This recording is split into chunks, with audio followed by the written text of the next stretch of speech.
enseño en Boston University, pero vengo de Buenos Aires, y la foto que están viendo ahí es una foto de mis estudiantes de herencia de español, a quien les debo mucho la inspiración para trabajar con perspectivas de los pueblos originarios. Y voy a empezar haciendo un reconocimiento de la tierra, algo que en inglés llamamos Land Acknowledgement, y que lo hacemos en todas nuestras presentaciones y en todos nuestros programas.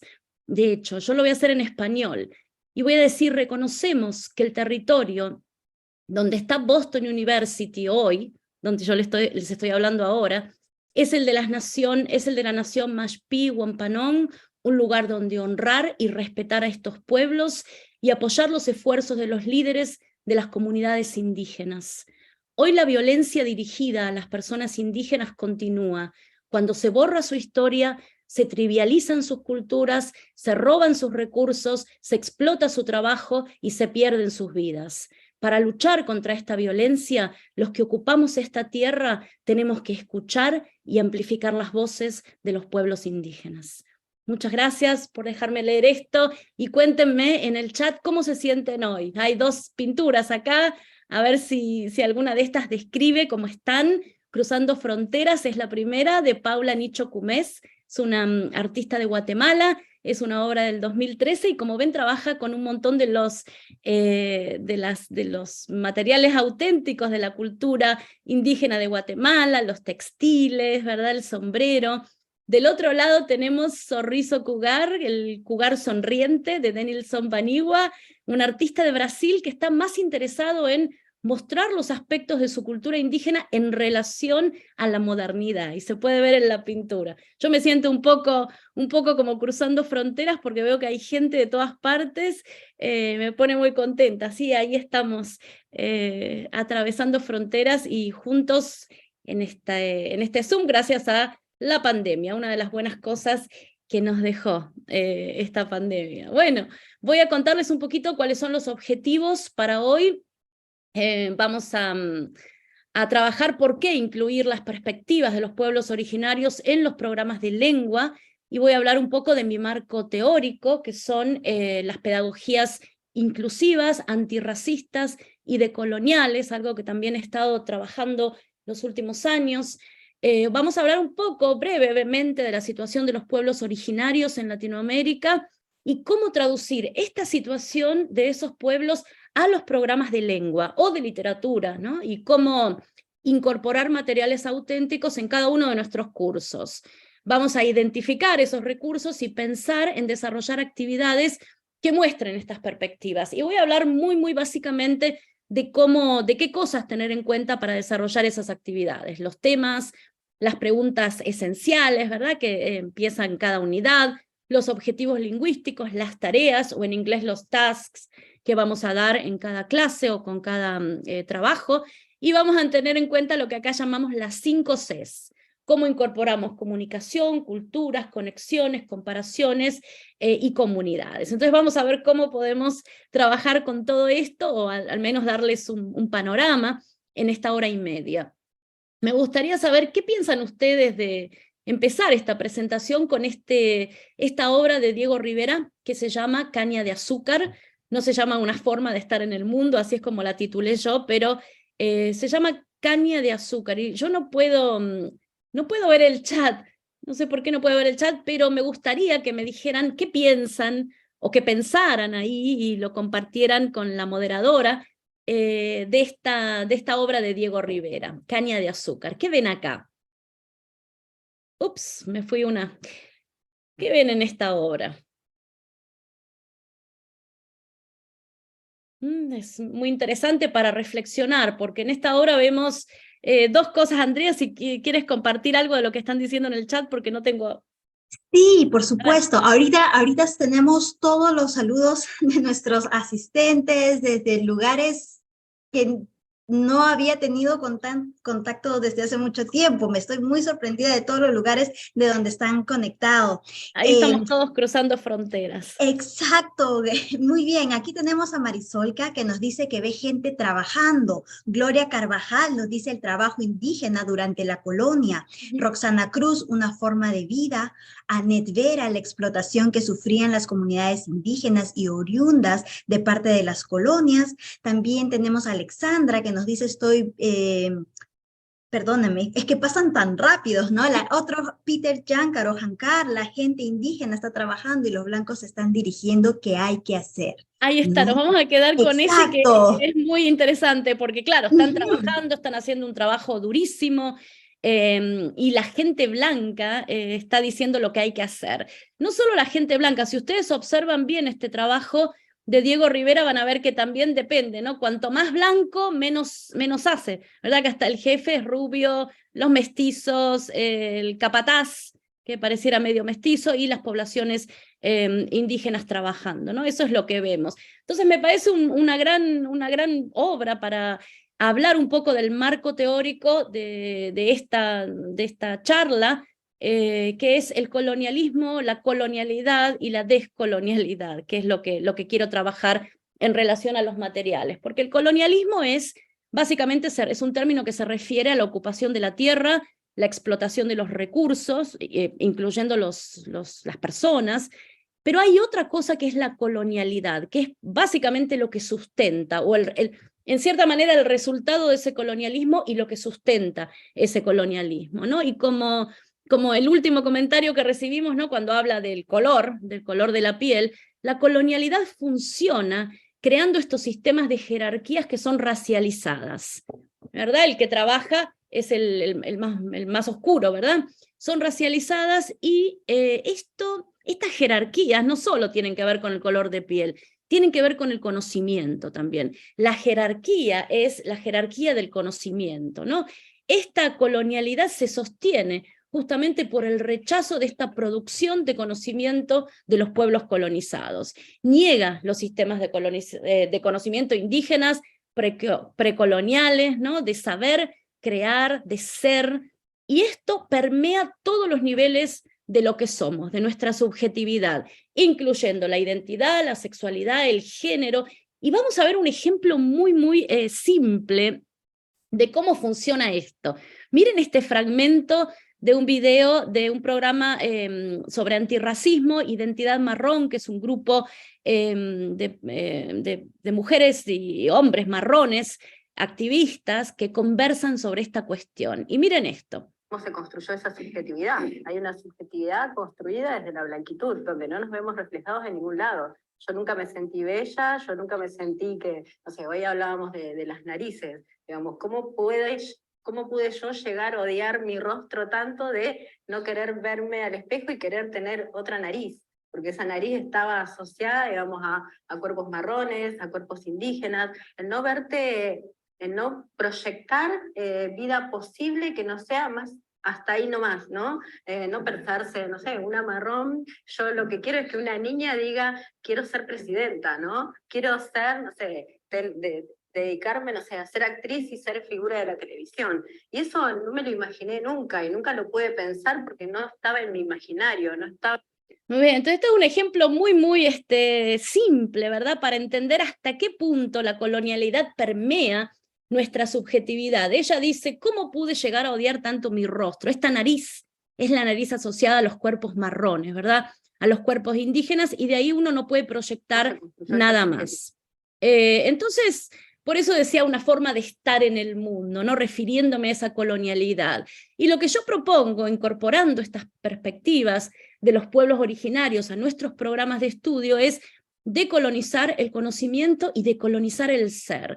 Nosotros tenemos un lugar de privilegio enorme en la clase. Así tengamos 2 estudiantes, 5, 10, es un lugar de privilegio muy grande, y creo que tenemos una responsabilidad, o al menos es la responsabilidad que yo asumo, y es traer al diálogo, ¿no? Estos conocimientos, cuando hablamos de jerarquías, de conocimientos dejados al margen, traer esos conocimientos a dialogar con los conocimientos de la cultura hegemónica, por ejemplo. Yo no estoy diciendo no vamos a leer más a Freud, no vamos a leer más a Borges, no, traer esos conocimientos que han estado marginados de alguna manera de la narrativa hegemónica y ponernos a dialogar, ¿no? Ver que hay una posibilidad de un mundo más plural, de un mundo de conocimientos más plural. Boaventura de Santos, el sociólogo brasilero, llama esto la sociología de las ausencias. Todo lo que ha estado borrado o ausente, traerlo a la clase, traerlo a la universidad, a la escuela y ponerlo a conversar, ¿no? Visibilizar esas grandes exclusiones. Mariátegui también dice en sus 7 ensayos, Latinoamérica fue creada sin el indio y en contra del indio, ¿no? Esa gran exclusión, esa gran voz, traerla otra vez a nuestros programas.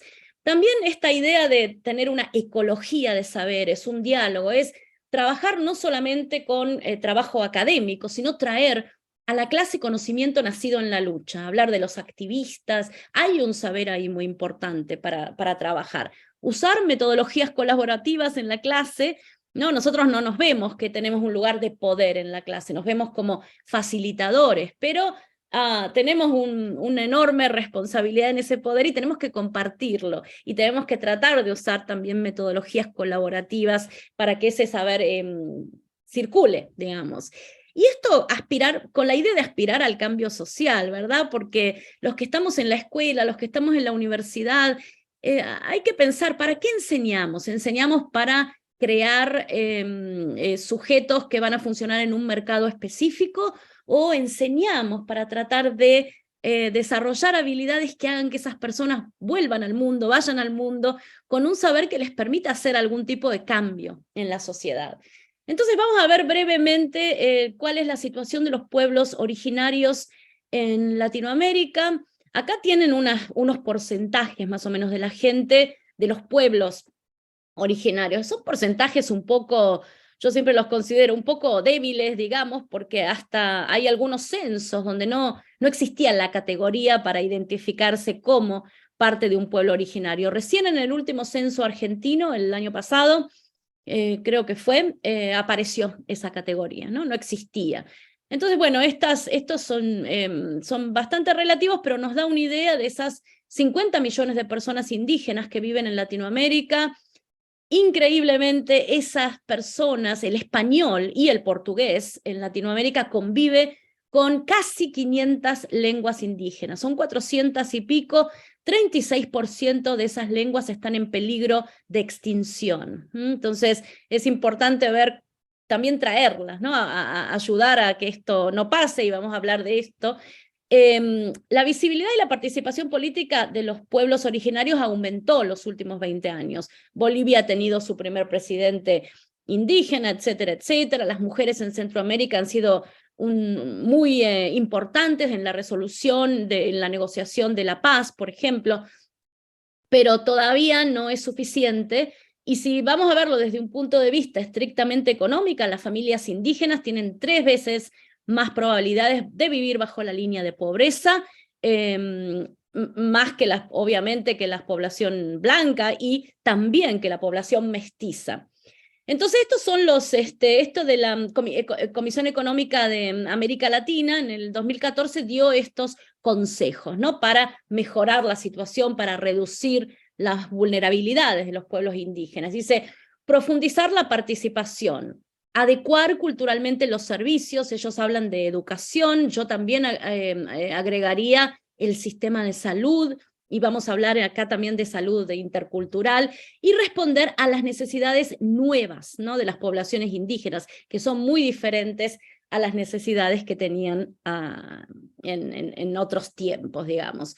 ¿Cómo incorporamos entonces todo esto que dije muy rapidito, por una cuestión de tiempo? ¿Cómo incorporamos esta realidad tan diversa que hay, estas 500 lenguas, estas sociedades tan múltiples que hay en Latinoamérica, a los programas de español y de portugués? ¿Cómo se traduce eso? Bueno, primero, pensemos todos, Latinoamérica no es blanca, es diversa, es mestiza, y eso de alguna manera es lo que queremos representar, ¿verdad?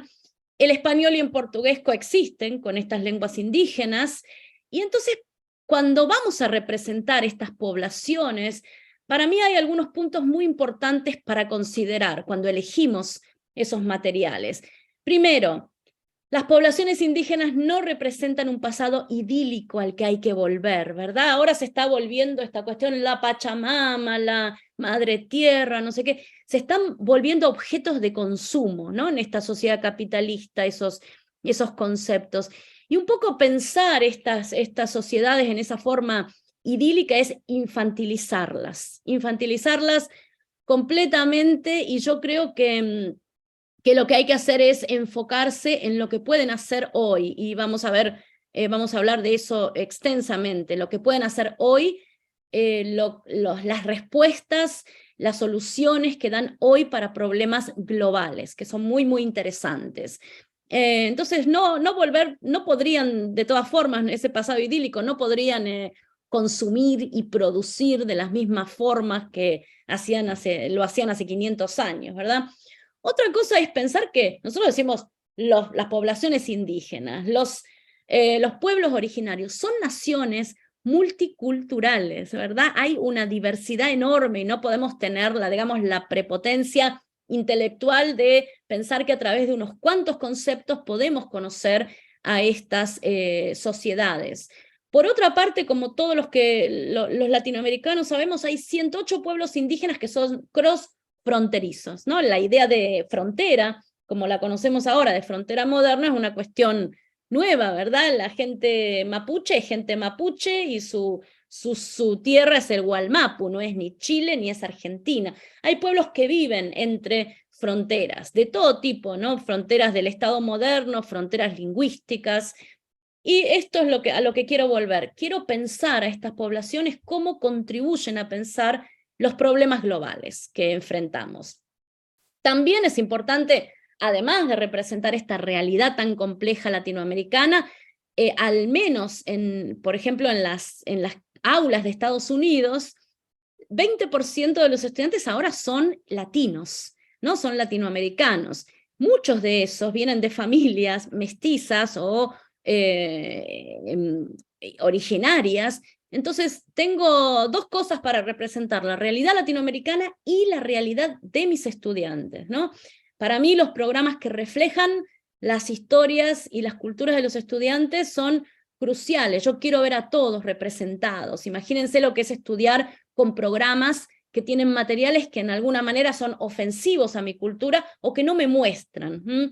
Eso influye mucho en cómo se autopercibe, obviamente. Los estudiantes, después de atravesar estos materiales, especialmente los de herencia, se sienten orgullosos, empáticos. Los que no son latinoamericanos o los que no tienen nada que ver con poblaciones indígenas también están más preparados para un mundo más diverso, ¿no? Y esa representación justa hace que también se disuelva un poco este estigma que hay alrededor de las diferencias. Entonces, eso es más o menos el marco con el que yo trabajo, y les voy a dar acá dos ejemplos, ¿no? De cómo representar. Y vamos con el primero.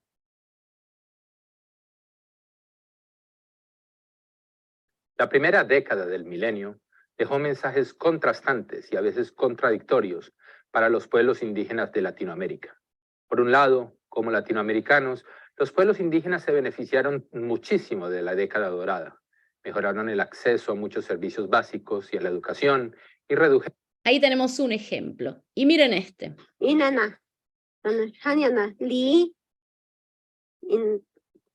Cuando empezamos a ir a la escuela, los maestros nos prohibieron hablar nuestro idioma. Se enfadaron con nosotros porque hablábamos ixcatec. Nos dijeron que no era bueno, que el español era mejor. Un maestro nos golpeó, nos agarró por los brazos y nos dijo que no habláramos ixcatec porque no nos entendía.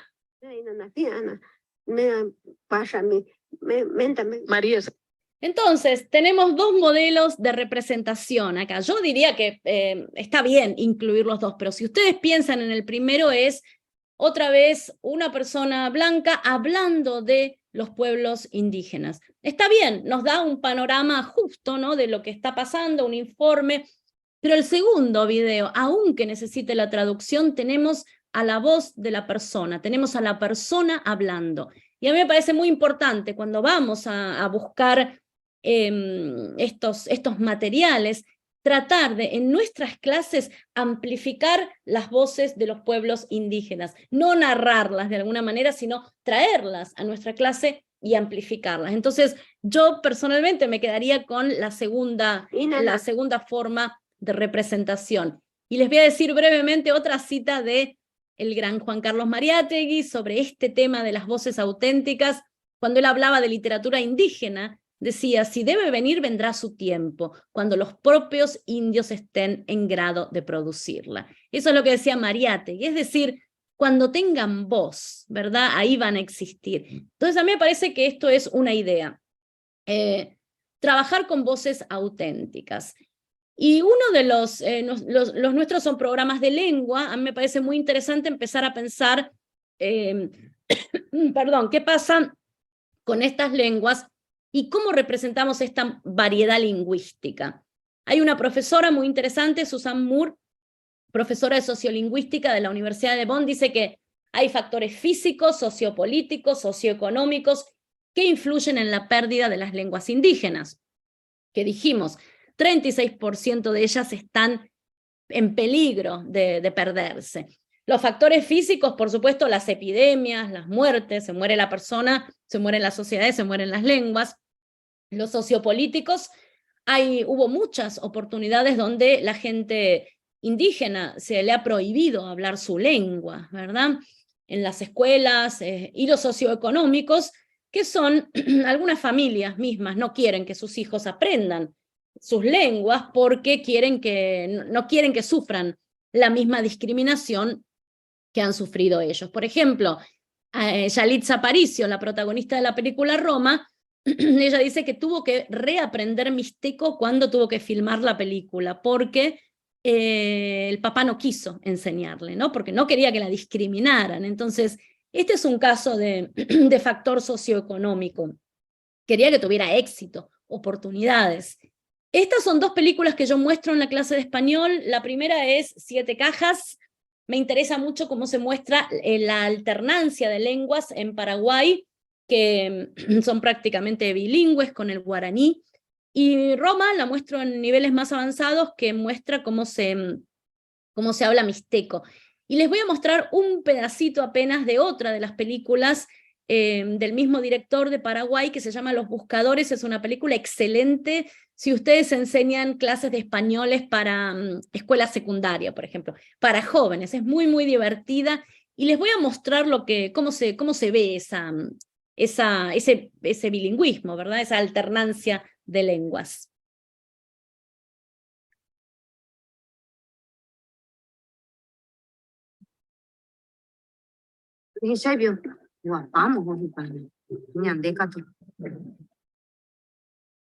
Con abuelo.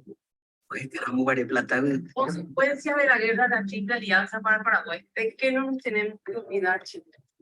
Entonces miren ya la primera parte. Uno podría simplemente mostrar cómo conviven las lenguas, ¿verdad? Cómo se alternan constantemente. Está subtitulado en español, está bien, pero también para clases más avanzadas uno podría pensar cuáles son los ámbitos donde se produce cada lengua, ¿verdad? Los ámbitos más institucionales aparece el español, pero la población aparece hablando guaraní. Entonces, entender un poquito, es decir, que uno puede usar estos materiales a nivel muy básico, pero también pueden servir para trabajar temas más complejos.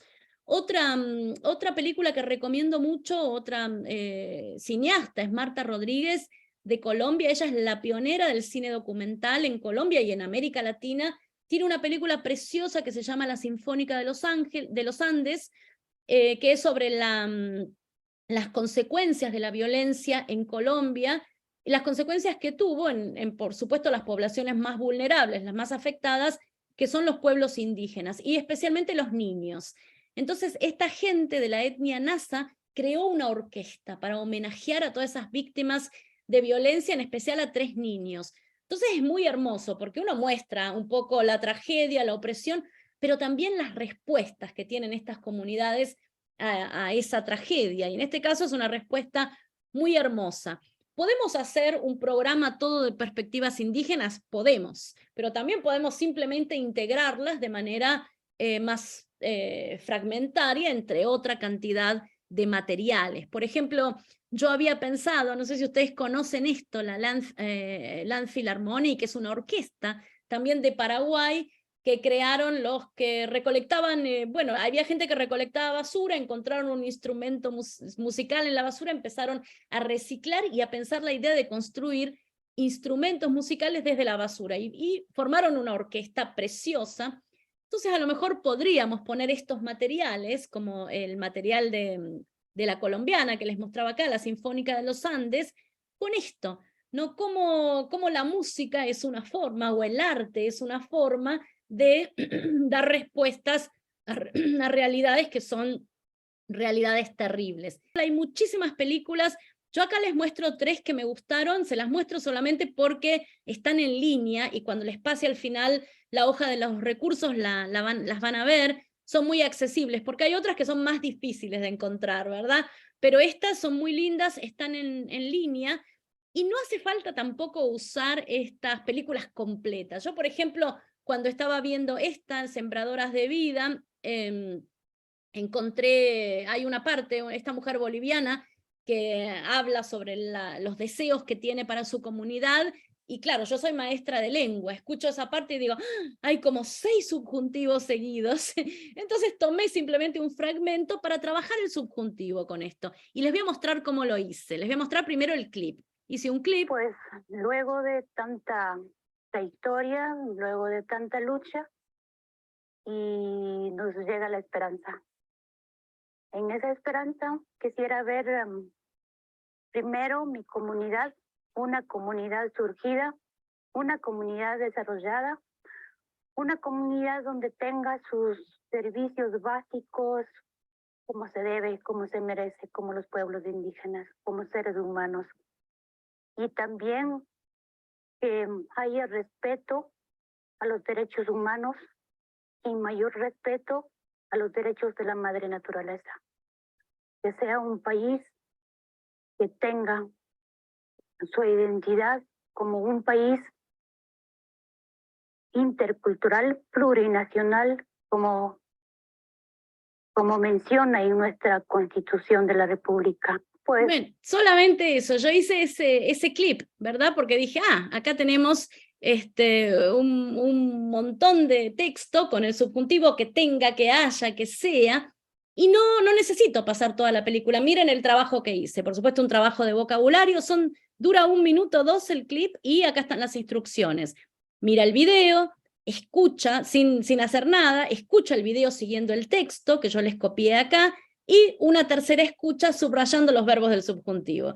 Entonces yo usé esto simplemente para reforzar algunas ideas del subjuntivo que estaba enseñando la semana pasada en cláusulas adjetivas. Quisiera que una comunidad ¿no? Que una comunidad que sea, que tenga, que haga, etcétera, etcétera. De paso me sirvió para reforzar que para usar el subjuntivo necesito cambiar el sujeto, etcétera, etcétera, y finalmente los hago conversar a ellos sobre este clip, si tienen deseos similares a la mujer, por qué los deseos que ellos tienen para sus comunidades son diferentes. Entonces acá tenemos un mundo, ¿verdad? Tenemos estas películas y no necesitamos siquiera pensar en cómo pasar una película completa. Podemos representar a estas voces, a estos pueblos, trabajando con gramática, por ejemplo.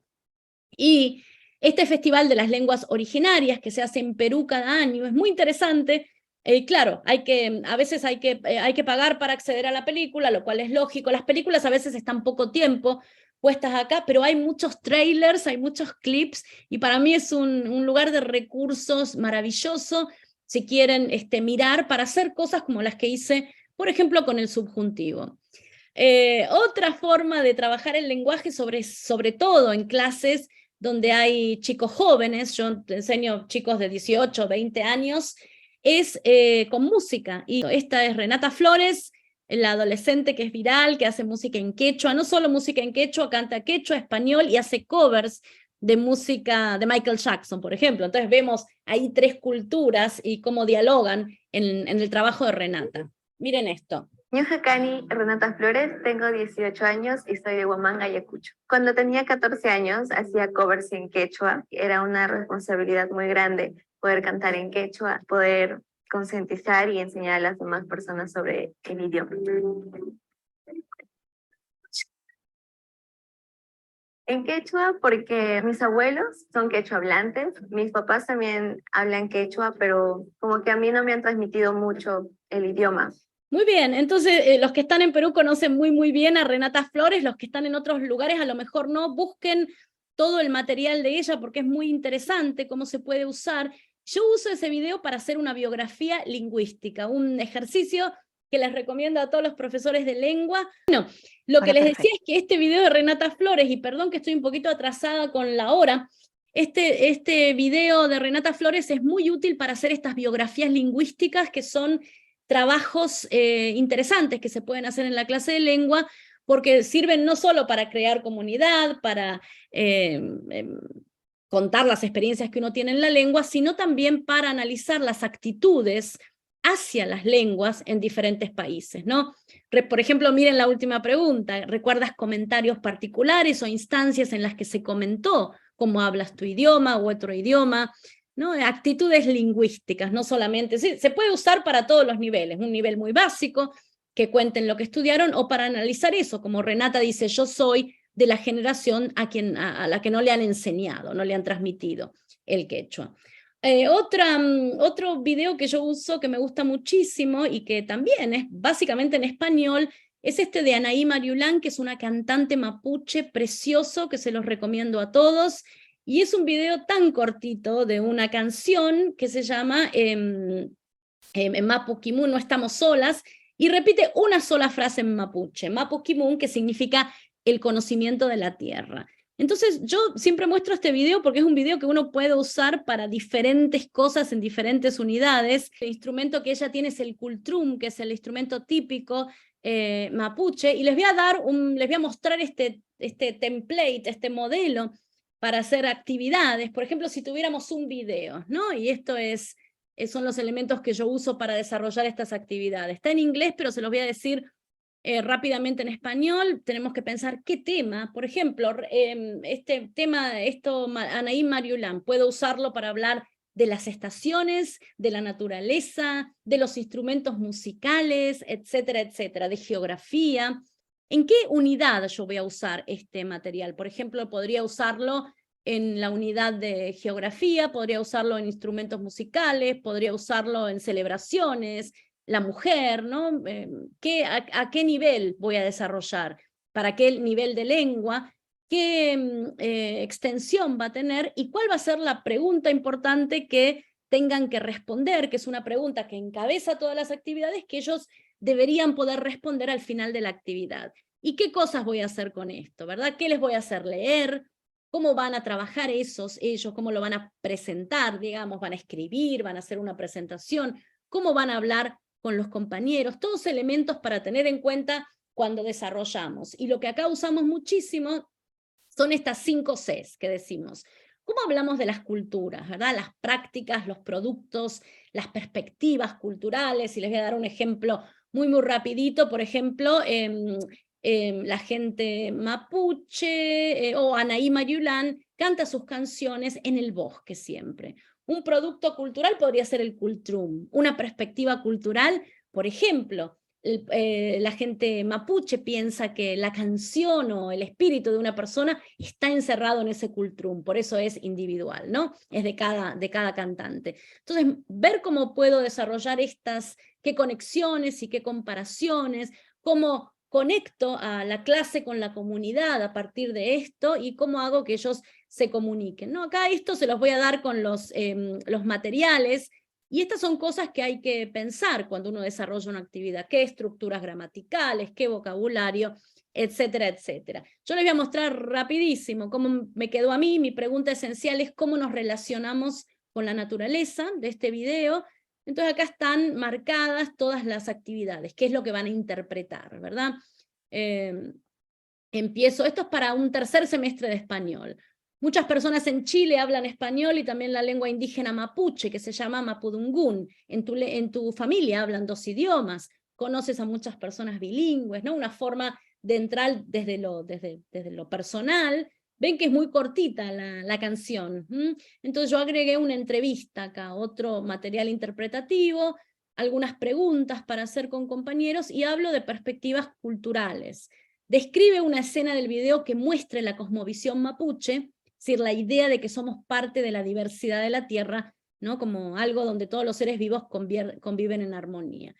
Cómo van a presentar, y acá hago un trabajito con el Cultrum. Lo más difícil es comunidades, pensamos cómo vamos a seguir conectando la clase con la comunidad, no tanto, porque en realidad ahora con toda media yo les digo, bueno, vayan y busquen otra canción en el canal de YouTube de Anaí, ¿verdad? Entonces eso es un poquito lo que yo hice con este video, muy cortito. Y todo esto tiene que ver con la lengua y cómo conviven las lenguas indígenas con el español en Latinoamérica. Otra unidad que todos usamos y desarrollamos en las clases de lengua es el medio ambiente. Yo tengo una clase que es sobre el viaje de Darwin a la Patagonia, entonces trabajo mucho con Darwin y los exploradores que vinieron antes que él. Y, por ejemplo, trabajo con Humboldt, que me interesa mucho, porque él trabajó se conectó con muchos pueblos, especialmente el pueblo Achuar, y habló de sus perspectivas, ¿no? de cómo se dio cuenta o trabajó con ellos, de cómo los pueblos indígenas poseen conocimiento sobre la biodiversidad desde hace milenios, digamos, y que han basado su forma de vida en esta biodiversidad, ¿no? En las conexiones que ellos tienen con la naturaleza. Trabajo con este video de los Achuars, y a lo mejor es una forma de incluir perspectivas indígenas en el programa de alemán también. No se los voy a mostrar todo porque no tenemos tiempo, pero les quiero mostrar cómo Humboldt representó a las personas indígenas. Si leemos los diarios, vamos a ver a los indígenas dialogando, ¿no? Aparece la voz, a veces en la lengua colonial, el español, a veces en las lenguas originarias, pero aparece una voz, un sujeto que habla y un sujeto que es humano, que es portador de conocimiento, y miren esto qué hermoso, ¿no? Está representado, parado a la misma altura que Humboldt acá, le está dando una planta, ¿verdad? Está compartiendo ese conocimiento. Cuando hablamos de exploradores, decimos, descubrieron esto, descubrieron lo otro. No, no descubrieron nada, el conocimiento estaba, Entonces esto es precioso, miren esta foto, y lo está compartiendo y Humboldt lo reconoce eso. Y me parece muy interesante mostrar este modelo, ¿no? De representación. Si vemos otras representaciones de los pueblos indígenas, y les doy dos como para un ejemplo muy, muy rapidito, en esta presentación, antes y después de Humboldt, miren esto de 1595, ¿no? La gente indígena no tiene cabeza, tienen la cabeza en el pecho, son, ¿no? deformes, están representados como monstruos. Y lo otro, esto es de 1595, lo otro tristemente es del siglo XX, indígenas americanos en una exposición de París. Podemos ver acá el hombre blanco con el, no sé cómo se llama, rebenque, el coso para castigar, ¿verdad? Lo que veíamos en el cuadro de Diego Rivera al principio. Y claro, están vistos como animales o como monstruos y han sido exhibidos hasta el siglo XX. Zoológicos humanos existieron en Europa y en Estados Unidos hasta el siglo XX. Entonces, viendo esto, decimos, bueno, qué interesante pensar en las representaciones en Humboldt, y eso es un trabajo que se puede hacer en la clase. Con respecto al medio ambiente, otra cosa que aparece en todos los programas de español es esta muchachita muy interesante, Greta Thunberg, ¿verdad? Pero nosotros tenemos nuestros propios líderes en Latinoamérica, y muchos de ellos han ganado premios importantes como el premio ambiental Goldman. Si les interesa trabajar con el medio ambiente, vayan a ver estos premios porque ellos dan 5 premios por año. Yo trabajo con estas 2 mujeres que lo han ganado en el 2020, el premio. Ella es famosa, Lady Pech es una, ¿cómo se llama? Que tiene, ay, me olvidé la palabra en español, tiene abejas, ¿verdad? Cuida y cría abejas, beekeeper se dice en inglés, y entonces ella se enfrentó con su pueblo contra Monsanto, que es una corporación monstruosa que quería destruir los bosques para plantar soja genéticamente modificada. Ustedes saben que muchos activistas indígenas han perdido la vida por enfrentarse a estas compañías. Entonces el trabajo de estas mujeres es loable. Ella se enfrentó con su comunidad a Monsanto y ganó contra ellos, se judicializó y evitó que Monsanto cultivara semillas en el territorio de soja transgénica en el territorio maya. Otro ejemplo y otro gran problema. El problema para estas poblaciones siempre es la tierra, ¿verdad? Es el de Nemonte Nenquino. Ella se enfrentó a compañías petroleras, ¿no?, que querían extraer petróleo de la selva amazónica en el 2019. Y también, ¿no?, un pueblo que nos dice cómo, pero se enfrentó a todo un sistema, ganó y creó un precedente jurídico muy importante. Estas mujeres han ganado el premio ambiental Goldman. Cuando uno habla del medio ambiente en la clase de lengua de español, ¿por qué no traerlas a la clase? Y todo esto que les muestro acá, se los comparto después para que ustedes lo usen, lo modifiquen y hagan lo que quieran con estos materiales, porque yo creo que este esfuerzo es un esfuerzo colectivo, ¿no? Es un esfuerzo de todos nosotros. Así que por eso todo esto está para compartir. Miren, acá yo me van a interrumpir un momento porque me pasé de la discusión. Termino con esto de Lady Pechi y interrumpimos. Trabajo el vocabulario, un poquito la geografía, etcétera, etcétera, y después les voy a mostrar este ejercicio que hago de audiodescripción, pero voy a dejar que me interrumpan porque esto va muy largo y queremos escuchar las voces de ustedes también. Así que paro y vamos adelante con la moderadora. Muchísimas gracias, profesora Datel. Lamento interrumpirla porque estas propuestas que usted está dando nos está llenando de ideas para nuestras clases, para reinventarnos, para considerar cuán importante es incluir la cultura, es incluir nuestras propias raíces, ¿no? Es importante darle relevancia a estos temas. Si es que no lo habíamos hecho, ya sabemos que aquí estamos obteniendo una cantidad impresionante de información. Muchas gracias por eso. ¿Qué le parece si hacemos una pequeña pausa? Le voy a leer algunas preguntitas que hay en el chat. ¿Está bien? Me encanta, sí. Excelente. Entonces, permítame leerlas.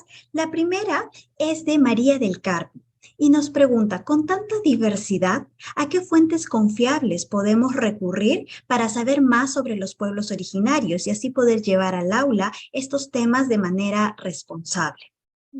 A mí me parece una pregunta excelente y vuelvo como al principio de la presentación, tratar de encontrar esa voz auténtica, ¿verdad? Yo encuentro algo de Renata Flores, me parece hermoso, habla de un tema que a mí me interesa, como es la biografía lingüística, por qué hablamos o no hablamos una lengua, cuando lo hablamos, eso es algo para elegir. Un poco yo diría confiar en la voz, en encontrar materiales auténticos, no en los que hablan de, sino a las personas que están creando conocimiento, ¿no? Creando música, arte, o esto, por ejemplo, el Premio Verde, que encima han sido reconocidas mundialmente, pero uno lee este trabajo y dice, bueno, esto sí, yo lo quiero en mi clase, ¿verdad? Una mujer en mi clase para hablar de género, para hablar de la tierra, para decir, lo puedo incluir, una mujer que ha hecho esto, ¿no? Entonces, básicamente, un poco confiar en la voz original, la voz auténtica, y tratar de ver cómo lo uso, ¿no? A veces un fragmento me sirve para la clase. Excelente. He seleccionado 3 preguntas y recuerden, aprovecho para decirle a todos nuestros oyentes, a todos nuestros asistentes, que ustedes pueden dejar sus preguntas, no esperemos al final para poder ir seleccionándolas, ordenándolas para que la profesora Datel nos pueda responder. La siguiente es, ¿cuál es la reacción de sus estudiantes al descubrir que el español conlleva tanta diversidad? ¿Ustedes que se alegran, se estresan? Se alegra mucho y no lo pueden creer, pero cuando uno lee eso dice, bueno, ¿por qué esas lenguas no son relevantes? ¿Por qué se están extinguiendo? Como que es una información que sirve para reflexionar sobre el colonialismo, etcétera, etcétera. Se alegran y claro, uno enseña español, yo no enseño quechua o mapuche, pero mostrar que conviven con esas lenguas, ¿no? Es importante. Y les interesa mucho, les interesa muchísimo. Ese clip lo usé hace unas semanas para trabajar con subjuntivo y estaban curiosos, ¿dónde es? ¿Quién es? ¿Qué pasa? ¿Qué es un Estado plurinacional? ¿No? Una clase del 4º semestre despierta muchísima curiosidad porque es muy diferente a lo que ven en los libros, que hablan de paella, corrida de toros, es gente blanca, es otra realidad que o simplemente nos quedamos en Frida Kahlo, ¿verdad? Les abre un nuevo mundo, y eso es muy lindo. Veo acá a alguien que me dice, Boaventura es portugués, sí, perdón, sí, es portugués, no, ya lo hicimos latinoamericano nosotros, pero sí, gracias. Profesora Datel, una pregunta más de Edson Cornejo nos dice, en el ámbito L aún existe una lucha por visibilizar las variantes no peninsulares. ¿Considera que la concientización sobre las culturas originarias tiene que sumarse a esta lucha? ¿No existe un riesgo de crear el efecto contrario y, al unirlas al español, cuando son culturas con una identidad independiente? Eso es una pregunta muy interesante, y es la discusión que estamos teniendo ahora, cómo mostrar las diferentes variantes lingüísticas y mostrar que todas las lenguas tienen el mismo prestigio. Para mí una forma de hacer eso es mostrar producciones culturales que tengan que ver con esas variantes lingüísticas. Yo trabajo también con un material de poetas afrodescendientes del Pacífico colombiano, que ahora se están publicando un montón. Entonces, si llevo a mi clase, yo llevo un cuento de Borges, llevo una poesía del Caribe colombiano, y llevo un texto, a lo mejor, de una poesía de alguien que estaba leyendo en náhuatl. Entonces, esas influencias, esas conexiones ayudan, ¿no? Estos materiales puestos al mismo nivel en la clase ayudan un poco a luchar contra esa idea de que el español peninsular es el español que vale, ¿no? Y que todas las otras variantes son variantes menos cultas.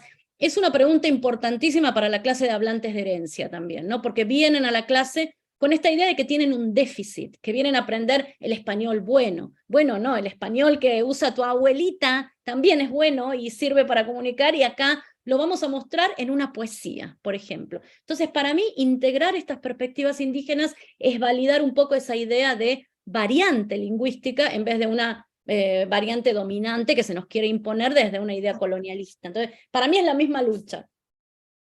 Excelente. Profesora Datel, estoy encantada. Imagino que el sentimiento es compartido por los demás oyentes de la conferencia. ¿Estamos listos para retomar con la segunda parte? Bueno, vamos, ahora me voy a apurar un poquito más. No se preocupe, le cedo la palabra. Muy charlatana, que me apasiona mucho este tema. Tengo mucho material, hace 4 años que lo estoy investigando. Miren este ejercicio que dice audiodescripción. A mí también me interesa, con un poco lo que comentamos recién de la variedad lingüística. Me interesa pensar la inclusión en todo sentido, ¿no? Como una cosa más global. Y para mí la cuestión de las discapacidades también tiene que ver con la inclusión, con la justicia, con descolonizar los currículums. Y yo trabajo con esto que está en inglés, pero se los voy a decir enseguida lo que es, con algo que se llama audiodescripción, que es una herramienta que se está usando muchísimo ahora, que básicamente es describir una imagen para la gente que no puede ver, ¿no? O que ve poco, o que tiene problemas visuales, describirla con el mayor detalle. Y yo encontré que eso es algo que sirve muchísimo para una clase de lengua, es una herramienta para crear proficiency, ¿verdad? Fluidez, y también de empatía, ¿no? Y trabajo eso con Lady Petch. Miren esto, una audiodescripción. Esto es un ejercicio de la lección de Lady Petch. Tienen que describir esta fotografía intervenida pensando que lo están haciendo para alguien que no puede ver. Entonces, tienen que dar el mayor detalle posible, y después tienen también que interpretar de alguna manera la foto. Tienen que grabar un audio y subir la grabación de su audiodescripción, ¿no? Porque imagínense que hay alguien en un museo y escucha lo de ellos, y en ese audio ellos ponen el tono. Esto es una foto, yo la interpretaría como feliz, luminosa, ¿verdad? Tiene sus abejas, victoriosa. Entonces eso es algo que tienen que incluir. Entonces esto se los recomiendo, una herramienta, y bueno, la pongo a Lady Petch en el centro de eso, ¿no? Y también estoy hablando de inclusión y de empatía. Hablando del tema de la tierra, el tema de la tierra es esencial para estas comunidades indígenas. De ahí parte todo, el derecho a la tierra, y para los pueblos indígenas el territorio, los recursos, son elementos fundamentales que permiten su continuidad histórica, su espiritualidad, el desarrollo social. todo parte de ahí. Y esto es una linda transición para hablar sobre tierra y sobre comida también. Este poema de Rigoberta Menchú, que está en un video que se llama Día Sereno, que se los recomiendo mucho, y dice: Madre tierra, madre patria, aquí reposan los huesos y memorias de mis antepasados. En tus espaldas se enterraron los abuelos, los nietos y sus hijos. Aquí se amontonaron huesos tras huesos de los tuyos, los huesos de las lindas patojas que abonaron el maíz, las yucas, las malangas, perdón el acento argentino, los quilacayotes, los cayotes, los huicoles, los huisquiles. Miren qué hermosura esta idea de la tierra. La tierra es donde están enterrados los antepasados, pero de donde nos viene la comida, ¿verdad? Es todo, con lo que subsistimos, ¿no? Es el centro de todo. Y entonces me gusta pasar al próximo tema con este poema, que es el tema de la soberanía alimentaria, que es un tema muy, muy interesante que se está trabajando, y básicamente es el derecho que tienen las comunidades de decidir cómo quieren alimentarse, y esto está relacionado a sus derechos culturales, por supuesto, y tiene que ver con todo, con la lengua, el territorio, las formas de vida, el autogobierno, y muchos están trabajando con estos temas. Acá en Estados Unidos hay una película muy interesante, se llama Gather, y habla de eso, de cómo las poblaciones indígenas en Estados Unidos, a través de la agricultura, y a través de las prácticas ancestrales, están recuperando las culturas que ellos dicen han sido atacadas justamente a través de esa cuestión. Y es muy linda esta película, si están en otros lugares del mundo, para poner en perspectiva de alguna manera que la lucha de los pueblos originarios es una lucha global, no solo latinoamericana. A mí me gusta trabajar con esto que es de Perú. La papa nativa contra el cambio climático es otra cosa que les gusta muchísimo a los estudiantes míos en el cuarto semestre. Son productores indígenas de Ayacucho que recuperaron 350 variedades de papa nativa. Y esta papa nativa se puede alterar a las alteraciones del clima, es decir, sería un elemento ideal para lo que viene con el cambio climático, que es básicamente la destrucción del medio ambiente, y eso es lo que decía al principio, ¿no? Pensar en cómo estas poblaciones pueden dar respuestas a problemas que son problemas muy contemporáneos, muy globales, y pueden dar respuestas muy interesantes. Entonces yo trabajo con estos sembradores de papa en Apurímac, en Perú, y vamos a ver si esto tiene o no tiene sonido. Si no tiene, vamos a tener que hacer algo, porque tengo varios videos. ¿Qué dicen? Estas papas al grande tenemos que seleccionar para sacar su semilla. Con palito hay que marcar, selección positiva se llama eso. Acá tiene sus semillas grandes, y sí tenemos que guardar para sembrarlo. Bueno, están hablando de lo que es la selección positiva, de cómo siembran, del derecho de sembrar estas semillas sin fertilizantes, sin agroquímicos. Entonces, esto les gusta muchísimo, lo uso en la unidad del medio ambiente. De hecho, hago todo con esto. Otra cosa que trabajamos en las clases de español o de lengua son recetas de cocina, es comida, ¿verdad? Entonces, yo trabajo con esta señora que da recetas de comidas mapuche. Y cuando habla de la cocina mapuche, ella también habla de lo que significa, ¿verdad? Dice, para nosotros, el pueblo mapuche, la comida es toda mezclada, todo tiene que ver con todo, y asimismo tiene que ver con el medio ambiente, tiene que ver cómo yo cómo cultivo mi comida, entonces está todo interrelacionado. Es un material hermoso para trabajar con comida y para comparar prácticas culturales. No lo voy a mostrar, pero después les voy a dejar el recurso para que ustedes lo puedan ver, y esto que también es un modelo de cómo desarrollar la actividad. Yo les muestro un poquito lo que hice con esto, video la alimentación mapuche. Primero les muestro a los estudiantes dónde están, ¿verdad? Porque acá hay un problema con la geografía, no se aprende tanta geografía. ¿Dónde están? ¿Quiénes son? Y esto es un trabajo excelente para hacer comparaciones, ¿verdad? Les muestro, hay una sola palabra en mapuche, que es una alga que está en todas las comidas, el coyayuyo, me da pena pronunciarlo así en argentino, pero habla de esto en el video, y bueno, tienen acá para hacer un montón de comparaciones, ¿verdad? Cómo es el lugar, quién cocina, cómo es la alimentación, cuál es el plato típico, y compararlo con ellos, ¿no? Cuál es el plato típico de las familias, etcétera, etcétera. Entonces, otra vez, vuelvo a la idea de que hay muchas unidades o temas que nosotros tocamos donde podemos poner estas perspectivas y mostrar a la gente las culturas que conviven en Latinoamérica. Con el maíz, lo mismo, hay un montón de variedades de maíz, ¿verdad? Se puede trabajar con este tema, y acá estaban los 10 minutos que ya tomamos porque me pasé. Entonces vamos a trabajar ahora con el tema de género, que es algo que también trabajamos acá en Estados Unidos, en algunas universidades. Hablamos sobre cuestiones de mujeres o de género en general, y me gustaría que dijeran en el chat, ¿todos los feminismos son iguales? ¿En qué piensan ustedes que se diferencia el feminismo indígena al feminismo blanco? ¿En qué se parecen los dos? Si quieren poner algunas respuestas, y nuestra moderadora va a leer alguna de las cosas, porque es muy interesante traer la perspectiva en estas discusiones del feminismo, las perspectivas de los feminismos indígenas. No sé si alguien quiere reflexionar algo y lo leemos. ¿Qué dicen? ¿Son iguales todos los feminismos? ¿En qué se parecen? ¿En qué se diferencian? ¿No? Nada en el chat. Ustedes saben todavía no se animan, pero aquí tenemos una respuesta ya. Celeste nos dice, claro, los feminismos son diferentes, ya que los contextos son diferentes. Por otro lado, Gloria Carvajal nos dice, considero que el feminismo indígena conlleva un esfuerzo mucho mayor para lograr la equidad de género. Una buena respuesta. Claro, excelente las dos. Hola Celeste, ¿qué tal? Celeste, nos conocemos de otra conferencia.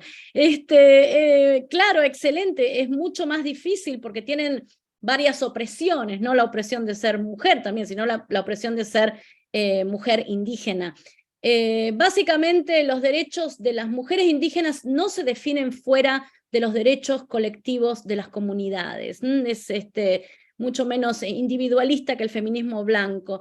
Sus cosmovisiones indígenas son un sitio de resistencia. Y por supuesto, su experiencia de género, como dijeron los participantes, están modeladas por las condiciones étnicas, culturales, de clase. También luchan contra los mismos problemas: violencia de género intrafamiliar o institucional, restricciones a sus desplazamientos, devaluación por parte de sus parejas, ¿no? de sus comunidades, y mucho más desigualdades en el acceso a la educación y la participación política. Pero a mí me gusta mucho esta discusión del feminismo porque nos da una entrada para trabajar estas cuestiones desde la interseccionalidad. Y yo trabajo, otra vez vamos con Yalitza Aparicio, que es la actriz de la película Roma, y las intersecciones entre raza, clase y género, que es algo que los mismos estudiantes traen a la clase. Yo empiezo esta lección preguntando, ¿cuál es el ideal de belleza, ¿no? en este país, en Estados Unidos? Porque el problema con Yalitza es que todo el mundo la premió, la elogió, la admiró, y cuando Vogue de México la puso en la portada, recibió una cantidad de insultos en social media, en los medios de comunicación, y un montón de bullying, porque claro, una cosa es que esta mujer indígena actúe el papel de la señora que limpia, ¿no? en la casa, en una película, está bien hasta ahí. Ahora, cuando ella es la que va a representar a la mujer mexicana en la tapa de Vogue México, ahí fueron las reacciones. Entonces, yo empiezo esta lección a ver qué es lo bello, ¿no? ¿Cuál es y cómo se define? ¿Quién debería ser ese modelo? Y los mismos chicos dicen, bueno, bello es alguien flaco, alto, blanco, que va al gimnasio, que tiene dinero, que no tiene discapacidades. ¡Wow! Todas esas cosas, bueno, tienen ya una perspectiva, ¿no? interseccional de cómo uno va a pensar estos feminismos. Viene mismo de los estudiantes. Yo uso este video en clase como para ver que a veces se puede usar un artículo y a veces algo, ¿no? Donde ella dice quién es, cómo es, qué logró en su vida, qué soñaba hacer cuando era niña. Yo uso esto en el segundo semestre de español para hablar de del imperfecto, y entonces, y contrastarlo con el presente, yo quería ser maestra, ahora quiero ser, etcétera, etcétera.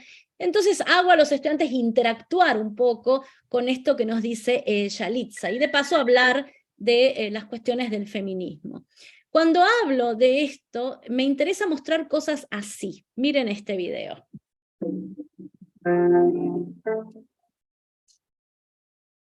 El machismo en la comunidad Mazahua sigue siendo una realidad no solamente de la comunidad indígena Mazahua, sino además creo que de las comunidades de nuestro país. Mi nombre es Guadalupe García, soy una mujer indígena, soy una mujer Mazahua. Soy promotora y defensora de derechos humanos, principalmente de las mujeres indígenas de mi región. Mi madre se casó a los 14 años. Bueno, habla un poquito de su biografía, es una chica que es activista y fundó esto que es un proyecto muy lindo que se llama Jugando por mis derechos, donde hay mujeres que juegan al fútbol, otra cosa que tradicionalmente es un deporte masculino en nuestros países, ¿verdad? Entonces ya está desafiando ahí un par de cosas y es una mujer empoderada, ¿verdad? Una mujer que tiene esto y a través del deporte hace que la gente consiga becas y se inserte en un sistema de educación. Entonces yo les hago comparar, esto es una cosa muy importante que tenemos que hacer siempre, que dialoguen con estas experiencias, ¿verdad? Que dialoguen con esta gente. Entonces pongo algunas frases del video y les pregunto cómo compararían o qué dirían de sus propias vidas en relación a ella. Y acá hay otra idea que quiero resaltar en cómo encontrar materiales. Una cosa es hablar de la opresión, que es inevitable y tenemos que hablar de la opresión, pero también mostrar estos ejemplos de gente fuerte que está dando soluciones, ¿verdad? Acá hay un artículo muy lindo de estas 3 mujeres indígenas que han ayudado a transformar la vida de miles de personas en América Latina. Hay una es de Perú y miren lo que dice. No me gusta la victimización. Las mujeres indígenas no podemos presentarnos siempre como las pobrecitas, las que no sabemos, no podemos, dice Tarsila Rivera Sea, y ella encabeza el Foro Internacional de Mujeres Indígenas. Entonces, por un lado, mi posición es mostrar la opresión, al mismo tiempo mostrar estos ejemplos, no victimizar ni a las mujeres, ni a nadie de estas poblaciones, pues yo creo que tienen posiciones muy, muy interesantes. También interesantes con respecto a la medicina, a las formas tradicionales de medicina indígena, que está tan degradado ese conocimiento también, ¿verdad? Y si enseñamos clases de español para profesiones, por ejemplo, y hablamos de las profesiones de la salud, etcétera, etcétera, esto es un buen material para traer a la clase. ¿Cómo se piensa la salud intercultural y qué es, verdad?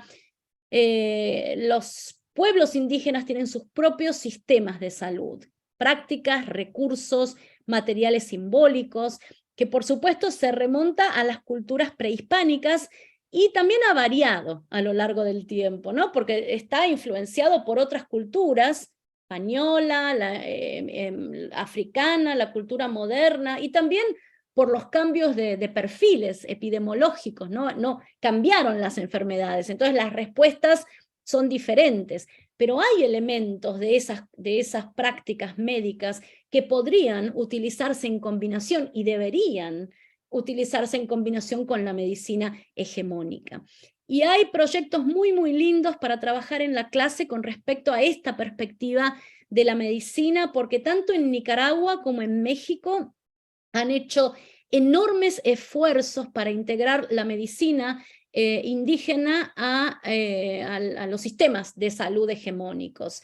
Acá hay un ejemplo, Mirna Cunningham se llama, es la primera médica miskitu en Nicaragua, ¿no? Y ella desarrolló todo un sistema de salud que envuelve y considera, digamos, a las prácticas de los pueblos indígenas. Y lo hizo en otros ámbitos también, pero yo lo uso en relación a la medicina.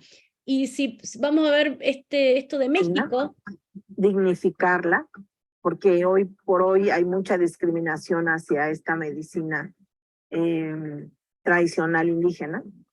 Y también, pues, apoyarla, fomentarla, fortalecerla, como se ha anunciado por la doctora Claudia Sheinbaum, se va a crear una universidad intercultural en la ciudad. Miren, esto es de México. Entonces tenemos un ejemplo de Nicaragua, un ejemplo de México, y ella está diciendo se va a crear una universidad de salud intercultural. Miren qué avanzados están en estos proyectos y cómo podemos usar eso en nuestras clases, ¿verdad? Y también entender que ellos también saben, los pueblos indígenas, la figura del curandero, por ejemplo, no es suficiente para resolver una enfermedad, pero un curandero es una persona que organiza su comunidad, que tiene respuestas sobre espirituales hacia la comunidad, y que es interesante traer, que es parte de esa comunidad, y es interesante traer. Y ellos saben que no lo pueden hacer solo, pero la medicina hegemónica tampoco, y tiene que adecuar sus prácticas para trabajar con estas poblaciones. Y eso es algo que también podemos mostrar en nuestras clases. Yo trabajo con este documental que se llama Saberes que alumbran vidas, ¿no? Y que trata el tema de mujeres de poblaciones indígenas, esto es de Perú, también que dan a luz en sus casas o en otros lugares, no quieren ir a un hospital para tener los hijos. Y esto es muy problemático porque después no aparecen dentro de los registros oficiales, ¿verdad? Y quedan al margen. Entonces problematiza esta cuestión y habla del derecho de las mujeres y de estas comunidades a tener sus hijos donde quieren y usando sus propias prácticas. Y es un material muy hermoso para la clase. Las poblaciones indígenas también nos dan una clave para pensar el tema de género en otra forma, que es muy interesante y que tiene que ver con los diálogos contemporáneos de género. Y me gustaría otra vez preguntarle a ustedes si los programas de lengua en sus universidades, escuelas o instituciones tienen una unidad sobre actividades, sobre género, identidades de género. ¿Cómo tratan ustedes ese tema?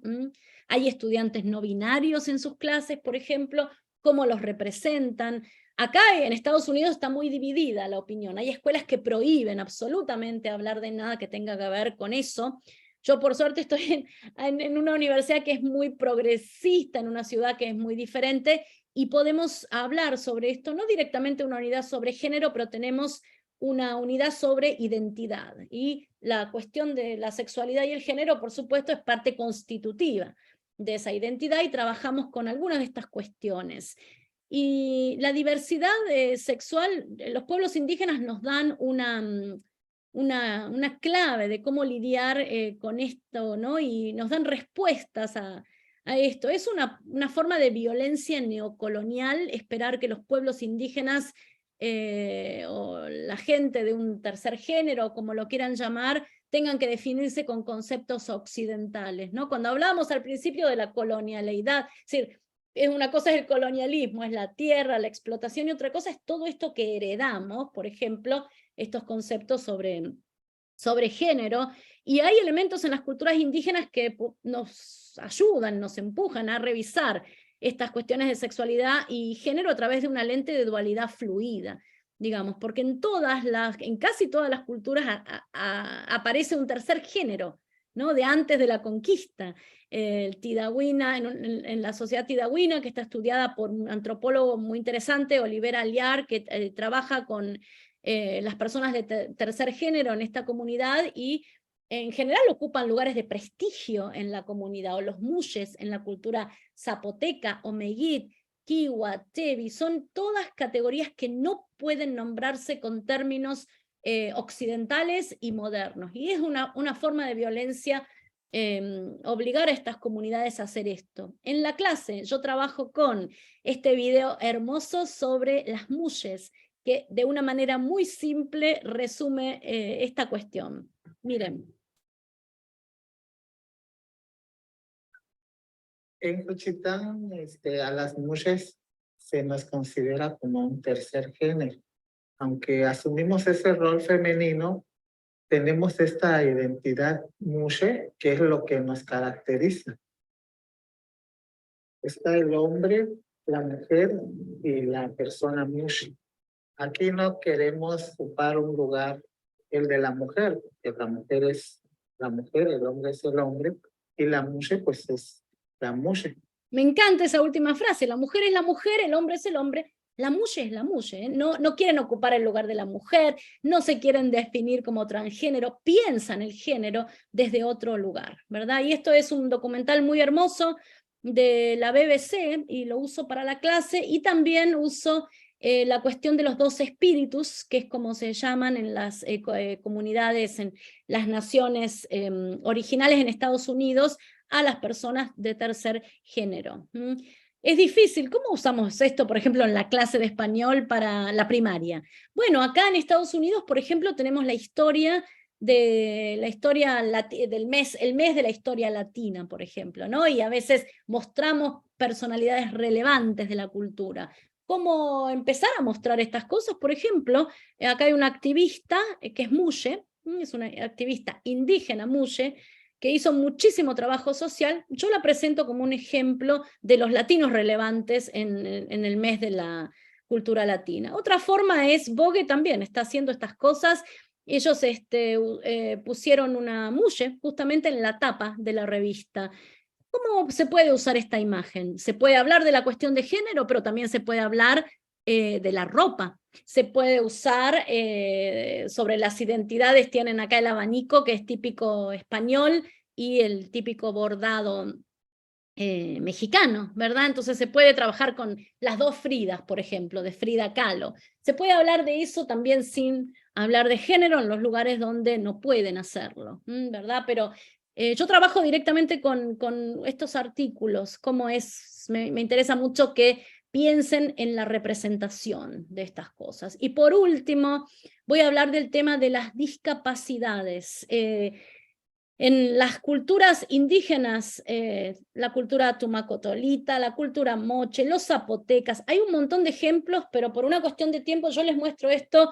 Las personas con discapacidades eran parte de la sociedad y está visto cómo eran representadas, por ejemplo, en estas vasijas, ¿no? En pottery, no me sale la palabra, están representadas gente con piernas cortas, que le falta un pie, que tienen características de personas con Down síndrome, que estén representadas en las vajillas, en los productos culturales, nos muestran cómo estaban integradas a la comunidad, no estaban vistos como algo que no era parte de la norma, y podemos verlo ahora eso en el muy contemporáneo, en el trabajo de este antropólogo, Olivier Le Guin, que está haciendo con 2 comunidades mayas yucatecas, y son 2 comunidades que tienen un idioma de señas maya yucateco que es prácticamente nuevo. Apareció hace 4 generaciones, porque nacieron una cantidad de personas sordas o sordomudas, y tenían que buscar una forma de comunicarse, y surgió esta lengua de señas que se va enriqueciendo cada vez más, que se basa en la gestualidad de la lengua maya. Entonces este antropólogo formó un grupo de trabajo de lingüistas y todo, con gente de México y con hablantes de la lengua de señas, para investigar esto, porque da muchísimas posibilidades de pensar cómo son pensadas las discapacidades en las comunidades. Ellos las piensan como un rasgo más de la personalidad, no algo que esté fuera de la norma, que haya que corregir, sino como algo que hay que integrar, y dan esta solución tan interesante. Y este libro está disponible, está gratis, en línea, está con todos los recursos que les doy. Yo lo hice un artículo, lo separé en partes, hablo de cómo es la integración de sordos en las comunidades, etcétera, etcétera, y estoy otra vez mostrando cómo las poblaciones indígenas nos pueden dar ahora, qué está pasando ahora en el presente, producciones de conocimiento que son muy interesantes para mostrar en nuestras clases. El tema de la representación es fundamental. Miren esto, qué hermosura que encontré en Identidad Marrón, que es un grupo activista, que les mostré el video al principio, sobre Samba. Samba es el primer dibujito animado de Argentina que es marrón. Los dibujitos animados antes eran el Dibu, es pelirrojo. Yo les puedo asegurar que yo vi 2 personas pelirrojas en toda mi vida, en 30 años que viví en Argentina, ¿no? Casi no hay. el dibujito animado pelirrojo, Mafalda blanca, anteojito blanco, hasta que apareció Samba, el primer dibujito marrón. Y miren qué emocionante esto que dice esta persona. Conocí a Samba en el 2014 cuando cursaba el profesorado de artes visuales y una docente me lo recomendó. Tuve la sorpresa de encontrar mi color de piel en la TV pública. Fue la posibilidad de ver a alguien que se parecía a mí, a mis amigos, a los hijos de mis vecinas del barrio. Y se lo tatuó, para que tengan una idea del impacto enorme que puede hacer la representación, ¿verdad? En verse reflejado, y en nuestro caso, en los programas de estudio, por ejemplo. Y acá les dejo el link a YouTube, porque van a encontrar, si alguien enseña español en la escuela como segunda lengua en la escuela, o lo que lo enseñen, acá aparecen un montón de recursos para trabajar con Samba. No tenemos tiempo, porque hablé mucho, y vamos a ir a la discusión. Voy a pasar esto rapidito, se los voy a dejar para que lo vean ustedes, porque no me quiero pasar del tiempo que me dieron, pero trabajar con activismo, con poesía, hay una cantidad de cosas que uno puede hacer en la clase de lengua. Y para concluir esto, vamos a decir, para retomar, 572 millones de personas hablan español en el mundo, 477 millones son hablantes nativos, y ese español mayormente se habla en Latinoamérica y en Estados Unidos, que es uno de los mayores países con gente de habla hispana, coexiste con otras casi 500 lenguas indígenas, que han sido excluidas de las principales narrativas, y a mí me interesa trabajar con estas lenguas, con todo lo que ha sido dejado al margen, y con el conocimiento que estos pueblos nos traen para problemas contemporáneos. Yo creo que es muy importante incluirlas en los currículos para presentar nuestra realidad. Y bueno, los voy a dejar acá, voy a terminar acá con este hermoso cuadro de Armonía Rosales, que se llama América Civilizada, y muestra dos mujeres, una india y una negra en América. Profesora Datel, muchísimas gracias por toda la información que nos has dado, nos ha hecho cambiar la perspectiva, ha sido información muy importante, como dice el dicho, el tiempo es tirano, y cuando parece que estamos disfrutando más, parece que avanzara más rápido. Muchísimas gracias. Gracias a ustedes, se me hizo muy largo, perdón. Muy bien, quiero comentarle a nuestros participantes, ¿no? Que toda la información, este es un anuncio importante, por favor, en las próximas 48 horas les estaremos enviando al correo electrónico con el que se inscribieron la grabación del encuentro, y también un formulario con algunas preguntas sobre el webinar. Si responden correctamente a la mayoría de las preguntas, podrán recibir un certificado de asistencia. En caso de no recibir el correo electrónico, también podrán encontrar la grabación y el formulario con las preguntas para el certificado en nuestro canal de YouTube. En este momento, nuestra asistente técnica está enviando el enlace al canal en el chat, ¿no? Profesora Datel, quiero reiterarle nuestro agradecimiento a nombre del Tulipán, ¿no? A nombre del programa de formación de español del Tulipán aquí en Lima, Perú, y de nuestras instituciones asociadas, las escuelas de español in-house idiomas y El Camino de Brasil, la Escuela de Español Cielos ubicada en China, y la Universidad Istini de Turquía. Muchísimas gracias, vuelvo con usted, de repente tiene algún comentario final. Gracias a ustedes por invitarme, porque me llena de alegría que haya tanta gente interesada en construir espacios educativos más plurales, ¿verdad? Donde ese conocimiento que ha quedado afuera sea parte de un diálogo tan necesario, ¿no? Y tan importante. Así que yo les agradezco a ustedes, me emociona mucho ver esta gente acá y que les haya interesado el tema y me hayan invitado. Apenas pude nombrar cosas, es un tema larguísimo. Yo quiero que compartan con la gente los recursos que les puse, porque me gustaría que usaran, que miraran estos artículos, que los usaran, los transformaran, no los tienen que usar como están, que esto sea un trabajo de todos, ¿no? Creo que la inclusión, la diversidad es un trabajo que se construye colectivamente, entonces por eso me gustaría que compartieran las cosas y bueno, gracias a ustedes, eso es lo único que tengo más para decir. Por supuesto, muchísimas gracias a usted como profesora de español, y yo creo que compartimos este pensamiento.